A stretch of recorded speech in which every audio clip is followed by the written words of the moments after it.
এই দেখো ডিমটাকে হাফ করে নিয়েছি। ডিমটাকে লাল করে ভেজে নেব এভাবে করে।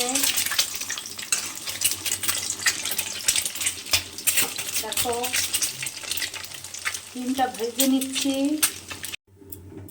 দেখো আমরা রোস্টার যে রান্নাটা হয় সেটাই তোমাদের সঙ্গে দেখাই।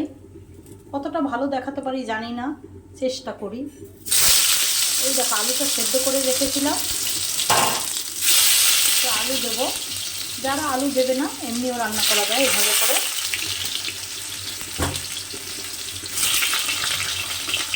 আলুটা যেহেতু সেদ্ধ করা, বেশি একটা ভাজতে হবে না, হালকা করেই ভেজে নেব।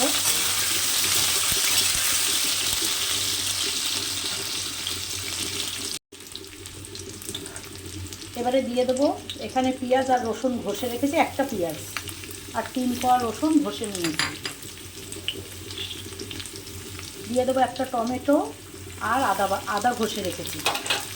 একদম চটজলদি যাতে রান্না হয় সেটাই চেষ্টা করি, কেন এখন সবার হাতে সময় কম, তাড়াতাড়ি কীভাবে রান্না করা যায় সেই চেষ্টাই করি। এবার একটু ভাজা ভাজা করব, তারপর পরপর কী কী মশলা দেবো সেটাও তোমাদের সঙ্গে শেয়ার করব। পুরো রান্নাটা দেখো, তোমরাও করতে পারবে অতি সহজে। যদি আমার রান্নাটা ভালো লাগে, লাইক শেয়ার তো অবশ্যই চাই তোমাদের কাছ থেকে। আর কেমন হয়েছে কমেন্ট বক্সে সেটাও জানাবে, ভালো হলেও জানাবে, খারাপ হলেও জানাবে। দেখো সবার রান্না তো সমান না, কত সুন্দর সুন্দর সবাই রান্না করে দেখি, কিন্তু আমাদের রান্নায় সেরকম সবাই দেখে যায়, লাইক শেয়ার করে না, কমেন্টও করে না। দেখি পেঁয়াজটা একটু ভেজে নেই, তারপর মশলাগুলো পরপর দেবো। দেখো পেঁয়াজ আলু সব ভাজা হয়ে গেছে। এবার কী মশলা দেবো? আমার রোস্টারের যে মশলা, এখানে নুন, লঙ্কার গুঁড়ো, হলুদ, জিরার গুঁড়ো একসঙ্গে দিয়ে দিলাম। চটজলদি যেহেতু রান্নাটা, এবার একটু জল দিয়ে দিলাম, না হয় মশলাটা পুড়ে যাবে। এবারে ভালোভাবে কষাবো। আমি কিন্তু খুব একটা তেল ব্যবহার করিনি, অল্প তেলেই রান্না করছি। এখন সবাই শরীর সচেতন, স্বাস্থ্যকর রান্নাই খায়। এই একটু কালার না হলে তো ভালো লাগে না, তাই একটু দিয়েছি। এবার ভালো করে কষিয়ে নেব। দেখো কষানোটা হোক, সেটুকু সময় তো আমাদের দিতেই হবে। আমি সব সময় বলি যত সুন্দর কষানো তত সুন্দর খেতে। দেখো মশলাটা একদম কষানো রেডি, দেখতেই পাচ্ছ একদম মশলা রেডি কষানো।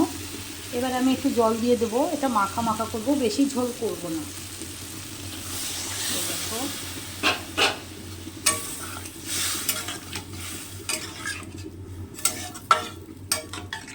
চটজলদি রান্না। ডিম তো সবাই ভালোবাসে, আগেও আমি ডিম রান্না করেছি, তাই আমার রোস্টার যেটা রান্না সেটাই তোমাদের দেখাই। একদিনই তো ডিম খায় না, মাঝে মধ্যে ডিম হয়, তখন আমি রেসিপি করি, তোমাদের সঙ্গে শেয়ার করি। ভালো লাগলে লাইক শেয়ার কমেন্ট অবশ্যই করবে। আর শান্তার হেসেলটা কিন্তু সাবস্ক্রাইব করে দেবে বন্ধুরা। তোমরা যদি সাবস্ক্রাইব করে দাও তাহলে আমি এগিয়ে যাব।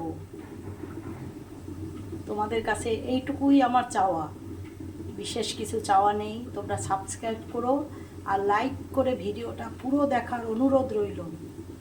তাহলে ঝোলটা ফুটুক, তারপরে ডিমটা দেব। দেখো ডিমের ঝোলটা ফুটে উঠেছে। এবার ডিমটা আমি কেটে কেটে করছি, তাহলে টেস্টটা বেশি ভালো হয়। কেটে ভেজে রান্না করলে তার স্বাদই আলাদা। তোমরাও করে দেখো, তারপর আমাকে জানিও, ভীষণ ভালো লাগে। দেখো এরকম একটা চটজলদি ডিমের ঝোল থাকলে পুরো ভাত খেয়ে নেওয়া যায়, ভাত রুটি যাই বলো না কেন।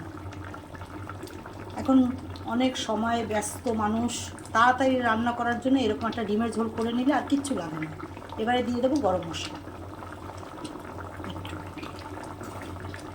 দেখো কত তাড়াতাড়ি ডিম আলু সেদ্ধ থাকলে কত তাড়াতাড়ি রান্নাটা করে নেওয়া যায়। তাহলে আমার ডিমের ঝোলটা কেমন হলো অবশ্যই জানিও। দেখো, নামিয়ে তারপরে তোমাদের দেখাচ্ছি।